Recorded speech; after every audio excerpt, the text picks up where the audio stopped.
welcome to the Churchy Shed. I want to just first pre-apologize for the pretty poor quality of this video. I shot this 12 years ago. This is our good family friend Skeeter Van Fleet telling his Vietnam story, and it's a fantastic, phenomenal story. So check it out, and thanks for watching.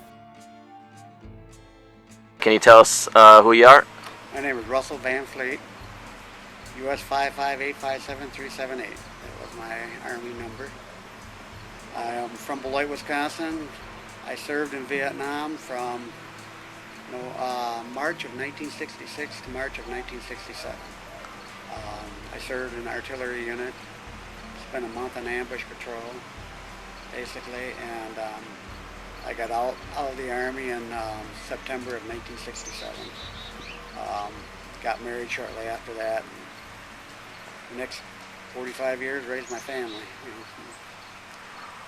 So your name is Russell Van Fleet, but what do we all call you? Nobody knows my real name mostly around town. I'm known as Skeeter Van Fleet. So if you want to start in high school, so I'm guessing it was your senior year in high school? Senior year. Well, when I turned 18, I received word to file for the draft, which I did, and I got my draft card. It was 1A. I was working at the Beloit Corporation in the pattern shop. My wife was still in high school. She was 2 years behind me. And we were working, and they kept drafting about three a month out of the pattern shop. We were all that age. And my mother had passed away in 1962, so it was just my father, who's a disabled veteran. And I'd call home every day and ask him, did I get any mail? Did I get any mail? And then about the fifth time I called him, he said, I think what you're looking for is here. And it was my draft notice. And I was to report to Milwaukee, go through my physical. And I went up, reported. There was a bunch of us from Beloit, and we all graduated together, and we went up. They had our physical, and then they had you stand in line and had you count off by fours. And we counted off, and luckily I was number 3, because when we got done, they said, okay, all number 4s, take one step forward. And when they did, they said, congratulations, you've been drafted in the Marines. And I stayed in the Army then. And so you didn't have a choice? Like, you didn't say when you get drafted, you go, I want to go into the Army, I want to go into the... No, we assumed it was going to be Army, but then they needed some in the Marines, so they did it that way and drafted them in the Marines. Oh, I didn't know that. No, I didn't either when I went up there, but we got drafted, sworn in, everything, in Milwaukee, and then they put us on a train. We took the train to Chicago, picked up another group in Chicago, and then we traveled overnight on the train to Fort Leonard Wood, Missouri. And this was November 2nd, 1965, when I got drafted. And then we went through 6 weeks of basic training. Normally it's 8 weeks, but we went through 6 weeks without any passes or anything, just so we wouldn't have to go back after Christmas. Oh, okay, so this was 65. How long had the war been going on? Probably, early 60s. 62, 63. So you knew about it. You knew what it was about. We knew probably most of us are going to go there. I finished basic training in 6 weeks before Christmas, and they sent us home with a 30-day leave. And then I got sent to Fort Sill, Oklahoma, to be trained in artillery. And I went through the full 8 weeks training there. And then they gave us another 30-day leave. And I called my father and told him, well, it looked like our unit, they had only taken 4 people out of our unit to Vietnam. The rest of us were going to Fort Carson, Colorado. And that's probably where I'd be going. Well, the next day they added 2 more people. And I was one of the 2. So I had to call my dad and tell him I ordered the change, I was going to Vietnam. So they sent us home for another 30-day leave. And I spent the 30 days and spent as much time as I could with my future wife at the time. And so you guys weren't engaged? Not yet. Not yet? Okay. She was still in high school. Oh. And so I went on to then I got sent to Vietnam in March of 1966 on my 20th birthday. And The first night there, I got sent to my unit, and I spent in a foxhole, water a foot deep, with tracer rounds going over my head, and I thought, wow, I'm not going to be able to make a year of this. Where exactly did you go? Where? I went to the 1st Infantry Division in Benoit, Saigon. So Saigon. Yeah, right outside of Saigon. Okay. Saigon was basically off limits for the 1st Division. We couldn't go there, but this was probably 20 miles away from Saigon. It was called Benoit, and that's where our unit was stationed. And it was 105 howitzer unit, artillery, and like I said, I spent the first couple of nights there, and I didn't know if I could make a full year of it. And then things got better. I got to know people and know what to do, and we ended up, that was our base camp, and then about every other month we get sent out to the field. I'll just set this on your lap right there. Every other month we get sent to the field for a month or so, and there you lived in little pup tents, and you always had to dig foxholes wherever you went, and then put sandbags around them and everything. And then, we'd had 6-gun, each unit was a 6-gun, and your goal was to be base piece, which was the main one, which if there was a fire mission for only 1 gun, they would call on your gun, and you guys were considered the best of the 6. And we did that, and then we go back to base camp for a couple of weeks, and we ship out again. But it was sort of scary because every time we ship out, we had a battalion commander and a first sergeant that would warn us every time we went out, well, write letters, you may not get back. And at 20 years old, it was scary, but finally they moved on, and then things weren't quite as bad. So they were kind of used to kids going out and not coming. They were gun-ho, and they're, what, you're not going to make it back, so call your families, write a letter, write your last letter. Well, they were a little different, but they moved on, then we got new ones, and it wasn't quite as bad. But every day, we'd get mail every day, and as soon as the mail come, you got your mail. You were supposed to, and if it didn't, a lot of trouble would be raised. But that was the first thing you got. And we, most of the time, ate a lot of, K rations, C rations, whatever, when you're in the field. Otherwise, you had some hot meals. Maybe once or twice a week, they would send in some hot food by helicopter. And we did a lot of airlifting with our 105 howitzers. We put them on the Chinook helicopters, the 2-bladed helicopters. We airlifted with them. You could drive those right up in. We also airlifted with the Chinook helicopters, except every once in a while a gun might get dropped into the river and we'd lose it, But most of the time it was in the Chinooks where we airlifted with them. So when you went over, you were 20 years old. Yes. Just kind of, what were you?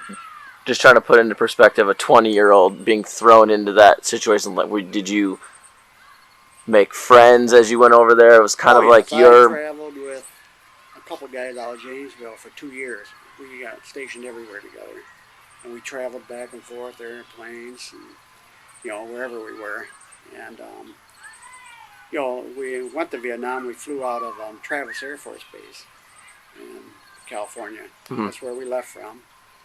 And we traveled out there together. We traveled back. And we could fly standby if we had our uniforms on, which saved us some money and stuff. And then we basically, while we were over there, we tried to help the infantry out. A lot of times they would be perimeters for us. They would pull our guard. Then finally our guys said, no, we can pull our own guard, which gave us more to do. But it was, pretty scary at nights out there. You could actually, hear wildcats out in the jungle, and you all, a lot of rats and snakes.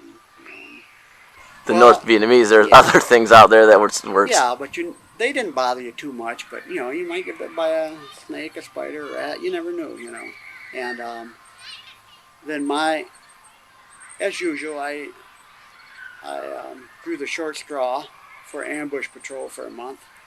When you first got there? Or? No, it was about 3 months after I got there. And ambush patrol, you send 11 guys out in the jungle at night, and you set up you set up a ambush at a place where you know people are coming through, where they've seen them before, and if they come through, you bring them in, and they question them. You always like to catch somebody, bring them in. You got to come in early, and you went out every other night, and then the other night you were free to do whatever you wanted, you know,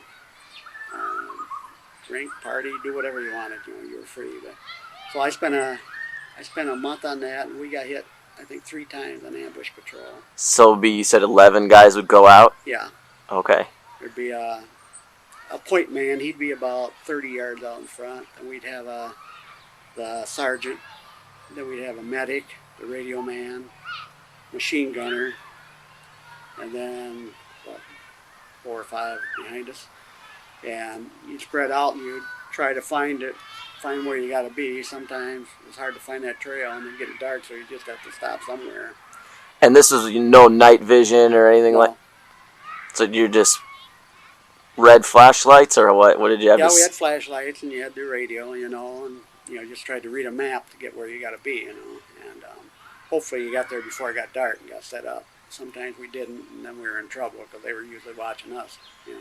And we got hit real bad the one time. I was machine gunner that night, and the point man got hit with a claymore mine. They set it off a little early, so he got hit, and then the front part got hit, where the guys got injured. Well, I was machine gunner, and it's when it goes off, you know, basically just knocks you down, these mines. Well, then I got mud in the machine gun, so I had to get that cleaned out. My job is to get some rounds fired off then, you know, toward that direction. So I got clean and got some rounds fired off, and then the sergeant, he was injured, and the point man was way out, and he was injured, and he was screaming in pain. And sergeant yelled back, "Well, who's back there?" And I told him, you know, Corporal Van Fleet, you know, I'm machine gunner tonight. And he said, "Well, where's the rest of them?" And I don't know, they're not back here, you know. And he said, "Well, someone's got to go out and get Davis." And I said, "Well, I've just got the machine gunner." He said, "Well, here, take my M14s, that's what we carried for artillery, and go out." So I crawled out, and I was scared. I was afraid I might get shot by my own people because we were all a bunch of young kids, you know. And I got out to him, and he was about 6'5", and his legs had been blown. They were blown, both going that way. So I tried to move him. I couldn't move him without hurting him. So I crawled back, and I told the medic, you know, I can't move him without hurting him. You know. He said, "Well, you do that if you can. Otherwise," well, the medic always told me to move him without hurting him if you can. Well, I told him I couldn't. He was in too much pain, and his legs were totally blown to bits. And he said, "Well, that's the general rule, but if you have to, you move him any way possible." So I crawled back out, still scared as usual. And what's kind of going on around you? Is it still? there's still rounds being fired, tracer rounds all around, and you know, from our guns and from their guns, you know. And I got to him, and I told him, "Davis, I got to move you any way I can, you know." And he said, "Well, I don't know if I can do it." So I tied his hands to the rifle, and I dragged him back then. And so you tied his hands above his head? Yeah, I just dragged him back. We crawled back and dragged him. And then we got back, and medic treated him, and then we called in a helicopter. And called in a helicopter, and we called for airlift. Well, then it landed about 50 yards out. And being smart as I figure I am, I'm going to help carry him to the helicopter. And when we put him on, I'm going to hop on. You know, so we had a blanket sling, and 4 of us carried him out there. What happens if you hop on the helicopter? Then you're out for the night, or you're out for a while? So they'll take you off with that guy, you know. But when we got there and we went to put him on, we put him on the helicopter. I started climbing, and they said, "No, go back. You know, we'll send help out for you." So we crawled back out. 4 of us, and I'm thinking, gee, we're going to get shot by our own guys. I don't know what's going to happen here, you know. So we get back, and finally they send out some Army personnel carriers to pick us up. And they come out about an hour later and then hauled us in. Well, we got back, and they wanted to treat me. They thought I was shot because I was covered in blood, and I tried to tell them, no, I'm not shot, you know. So, and I was supposed to be put in for a Silver Star for it, but the sergeant got evacuated to Japan, and I never got put in for it. So which, doesn't bother me that much. I did get a letter. Davis did live. I got a letter from him thanking me, a couple months later, because he got evacuated Japan too. So that was probably the scariest moment in my life there.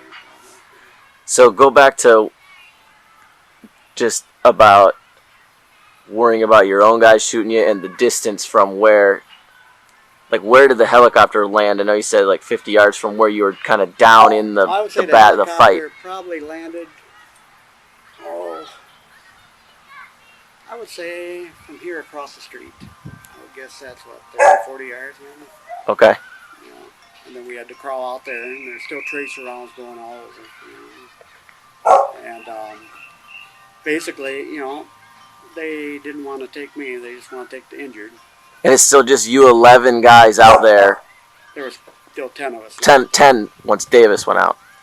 And then when we got back to camp, the sergeant was evacuated Japan too. And everybody else, nobody else got injured, outside of those two. That was only because they set the mines off too early. They did? Yeah, the Viet Congs. So they had mines set up. Yeah. And they set them up. Oh, okay.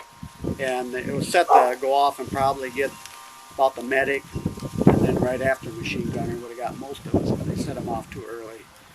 And it got the point man way out there, and right about where the radio man medic was, just in front of me. So I was lucky that way.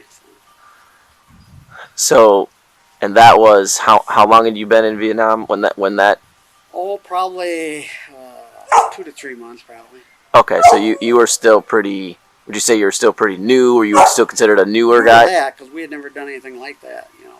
We had always been base camp artillery, so we'd never been out in the jungle at night, or anything like that.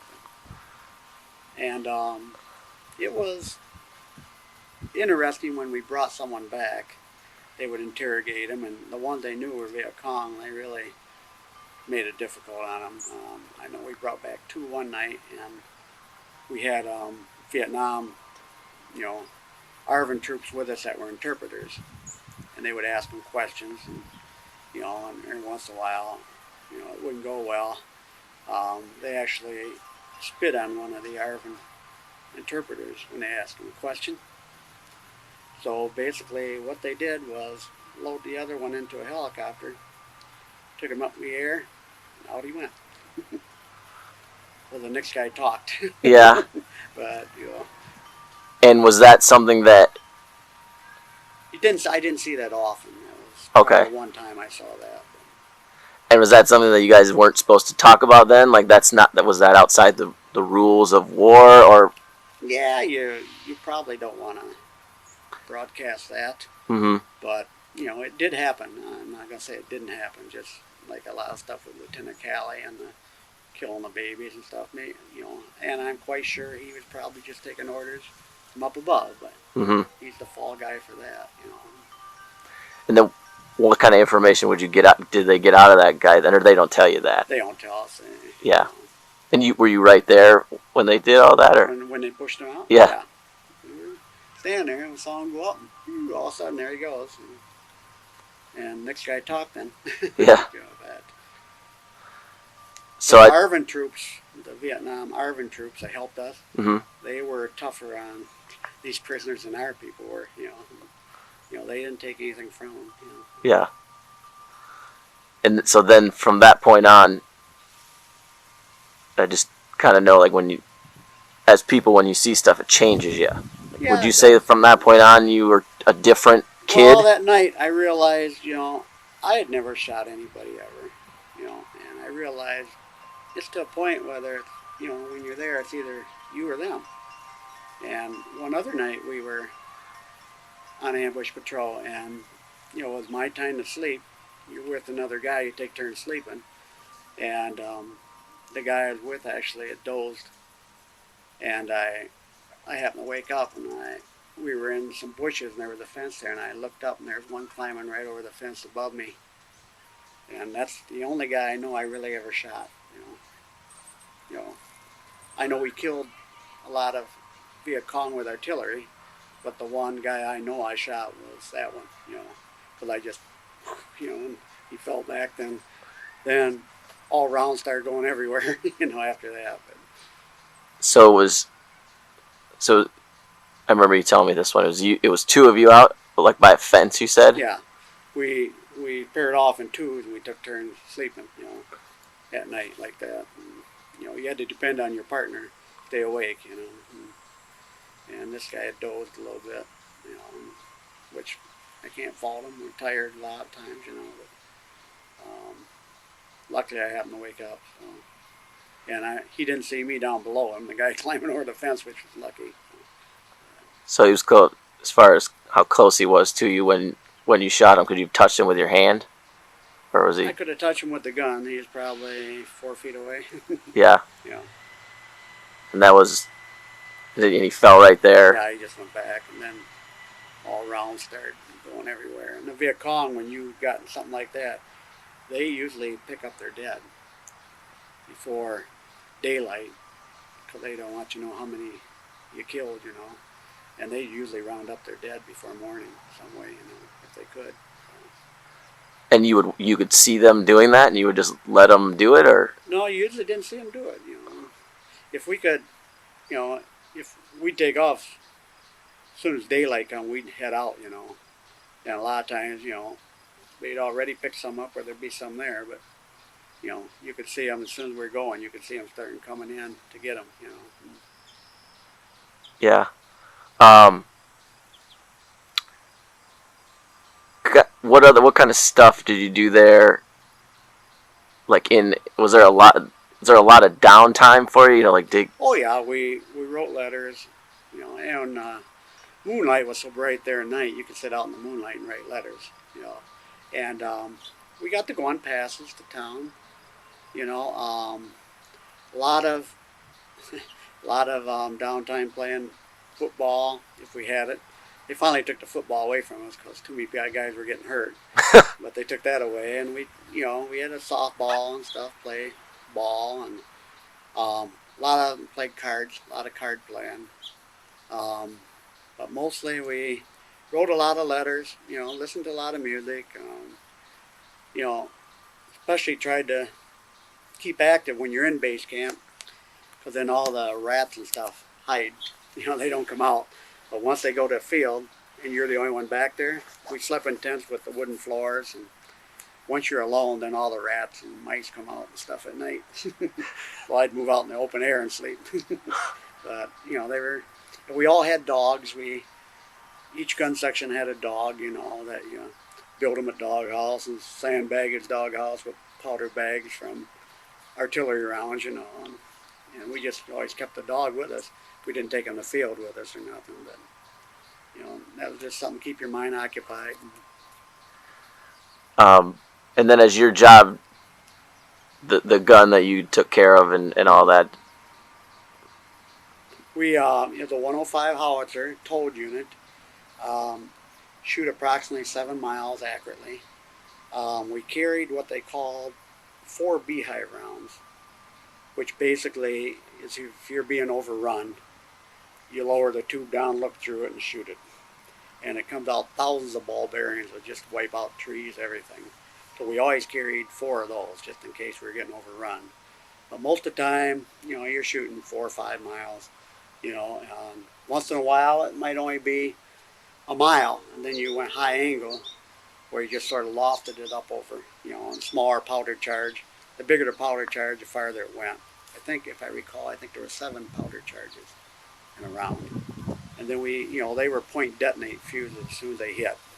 They would explode. Then you had time ones where you set the time where they would hit, and it might go off 10 seconds later or a minute later, and things like that. But those were the 3 main rounds we shot.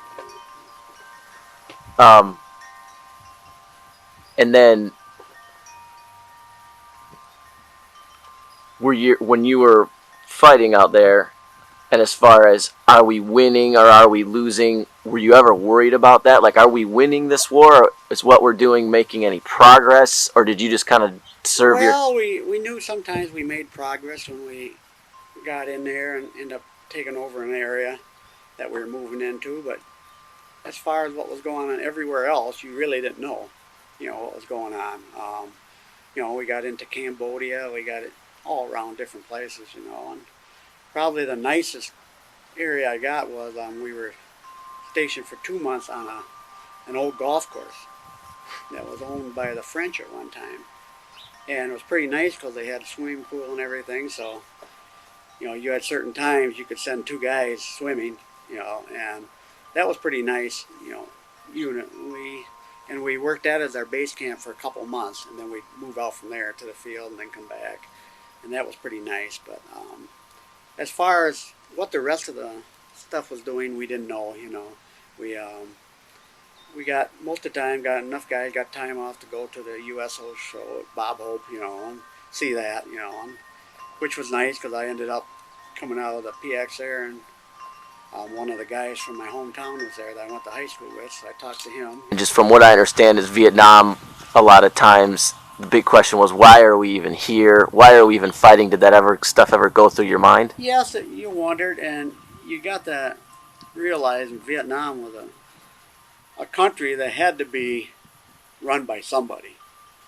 They couldn't really run themselves, and whether it was us or whether it was communists, whoever, somebody had to run them, and you talked to the different people, and it was just very difficult situation. You just didn't know what really was going on. A lot of times you worried about your unit and the people you knew, and you tried to take care of each other, and we were a close unit, some people closer than others, but I wouldn't hesitate to think somebody would die for their best friend over there if they had to. Other than writing letters, had zero contact with anybody back here in Wisconsin. Yeah, only unless there was an emergency, family death or something, then you could get special privileges, make a phone call back. And in fact, my future wife, the only time I talked to her that full year was my last month. I took an R&R in Hawaii, and I called her from Hawaii, and it was about a month before I got out then, and that was the only time I talked to her from the time I'd left. So. And how many days were you required? How long were you required to serve before you could be done or go home? 1 year. And then when I finished Vietnam, I had 6 months left to do. And they try to talk to you and say, well, if you'll extend here 3 months, then you can get out of the Army in 3 months. You don't have another 3 months to do. And I decided I was lucky enough to make it through 1 year. I would just take my 6 months in the United States, and then I came back. And then we trained National Guardsmen and artillery when I got back at Fort Hood, Texas. Was there ever any sense of, I'm just counting down the days of staying alive and getting home? Oh, you count. Everybody has short timer calendar. Every day they'd mark off another day. And everybody knew exactly how many days, probably hours they had left there. If you ask them. And let's just jump to the end of when you were counting down your last few weeks or months or days. Like, is there anything that sticks out for you?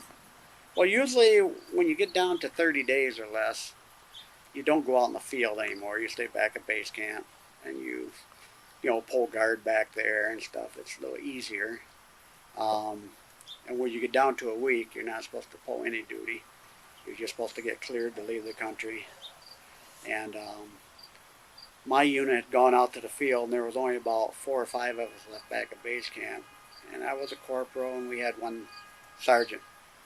And he pulled a little rank on me and had me pulling sergeant guard at night, And then if there's any shooting on the guard post at night, you're supposed to go out there, find out what's going on, And I was staying where I was supposed to be, and they were shooting on the guard post, so I was in radio contact with them, what was going on and stuff. But then a colonel come in and asked me who was on sergeant guard, and I said, well, I am, sir. And he says, why aren't you on the guard post with your guards? I said, because I got less than a week, and I'm not going to go out there. And he says, you got less than a week and you're pointing sergeant guard? And I said, yeah. He said, who's in charge here? And I said, well, Sergeant so-and-so over there. Well, he went and yanked him out of bed, made him be sergeant guard, and told me to go to bed. So I spent the next week basically clearing. I had a Jeep to go wherever I wanted. I'd sneak over to USO Club and have a chocolate malt once in a while. It was really good. Anytime you could have milk over there, it was good. We didn't have good milk. We had either chocolate milk or recombined white milk, and none of it tasted real good, you know. But if you could get to the USO Club and get a chocolate malt, it was pretty good. And then I came my last day, and I was shipping out, and they sent you a place called Camp Alpha. It's where you come in and leave. And I went to Camp Alpha, and I processed through, and they told me, go find a bunk. Your plane won't leave till 7 o'clock tomorrow morning. So I went and found a bunk and went down to USO Club and got a beer, and all of a sudden my name was called, or the loudspeaker report. So I reported down. They said, your plane's leaving in a half hour. I said, okay. So I was ready to go in a half hour, and then it was, I think, a 13-hour flight, if I recall, or something, coming home, you know. On the way over, we had stopped in Alaska, Philippine Islands, and Japan. I think, if I recall, on the way home, I think we flew almost straight through. I'm not sure. Straight through to where? To a Travis Air Force Base. Oh, okay. And then we processed through there, and spent the night at the airport. 2 or 3 of us traveled from Janesville and Beloit and played cards. Then we caught a plane at 8:30 in the morning. Flew to Chicago, and at the time in Chicago there was a Cumberland bus stop across the interstate from the airport, and that's where you caught a bus up to Wisconsin. And a friend of mine, Gerald Nightingale from Janesville, and we went over and got our bus tickets. We were sitting there, and I think it was a Chicago policeman come up and was talking to us and asking us where we were going, what we were doing. We were still in our uniform because we had flown standby to save money. And we said, well, we're going up to Beloit, Wisconsin, you know, just state line, and we're on our way home from Vietnam after a year. And he said, well, when's your flight? And I said, well, you know, 3 o'clock this afternoon, you know, which was 3 hours away, 4 hours away. And he said, well, just a minute. And he got on his radio, and then he turned to us and said, get in. And he drove us all the way to the end of the interstate in South Beloit and let us off there. So we didn't have to pay for anything. Turn your bus ticket in, and he'll give us a ride up. He must have called in for lunch and took a quick lunch, but we went about 85 miles an hour up the interstate. And then I had my future wife pick me up down there and brought me home. Then I had another, I think it was 30 to 40 day leave. And then I went to Fort Hood, Texas, and trained National Guardsmen down there until I got out in 1967. So from the time you got the mail that day until the time you were completely done with the U.S. Army, it had been from when to when? Probably middle of October of 1965. When I brought my draft notice, probably. And I got out. I actually got out September 1st, 1967, and then I got an early out to go to college. I went to Whitewater for a year, but I didn't know how to study. You know, I went for the 1 year, and then I never went back to school, but I got an early out, 60-day early out. Did you said not knowing how to study? Is that just did Vietnam? No, I was always an average student, you know, and as I said before, my mother died when I was 16, so I was pretty much on my own, you know. I was happy to get through high school, you know, and, you know, I was an average student in high school, and, you know, I did just enough to keep my father happy. Later on, I went back to a vocational school and got an associate degree, but, you know, that was probably 5-10 years later, so. And that so throughout the whole time you were there, did you ever get injured in any way? Well, I don't know if it was from there. Since then, I've been diagnosed with a rare liver disease back in 1988. And I went through an experimental program at Mayo Clinic for 5 years. And the medication they gave us there, it's basically the same disease Walter Payton died of. And the medicine worked on 10 out of 200 in the trial, and it worked on me. So I've been taking 5 pills a day since 1988. and my liver is normal, but they said I will always have this disease. And sometimes colon cancer goes along with this disease, so I have to have a colonoscopy every 5 years. And I just finished one 2 weeks ago, and everything's normal. My liver's normal, everything, and pretty happy with that. I have applied for disability through Agent Orange because of that, but they keep saying no, it didn't cause that type liver disease. They say it caused a certain type, but not my type. So, but I am on record in case they ever do decide that it did. And then 6 years ago, I was diagnosed with a brain tumor, and luckily it was non-cancerous. It was the size of a golf ball attached to my brain stem, and they went in surgery behind my ear and took it out. And I've had my final MRI, and everything's fine with that. I have no problem with that. But outside that, I was never injured. No, not really. What was your exposure to Agent Orange? Basically, when we were in the field, they would call in the Agent Orange, and and it was all around us, but I can't. They'd spray it right on you? Well, around the jungle that we're going into, but I don't know if we got sprayed right on or not, but I can remember. Yeah. But like I said, it's been 46 years, and I'm trying to remember all this. But you don't forget it. You remember the guys' names. You remember everything, Did your hear? Yes, I am totally deaf in the left ear, and that was because of the artillery.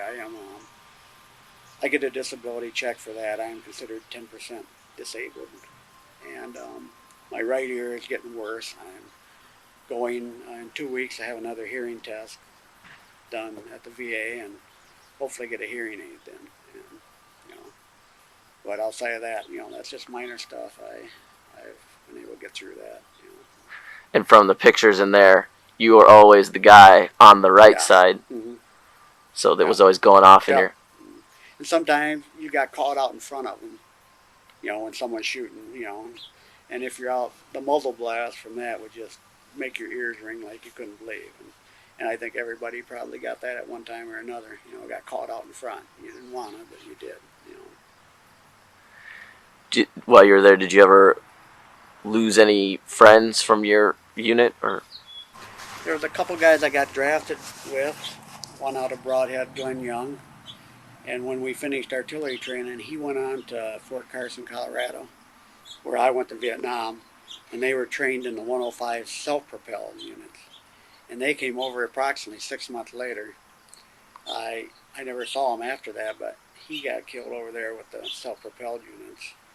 And then there was a guy from Beloit that my wife knew, his wife, Nolan Black, his name was, and I had seen him in Fort Sill, Oklahoma before I went to Vietnam, and he was being trained as a helicopter pilot, and he got shot down over there.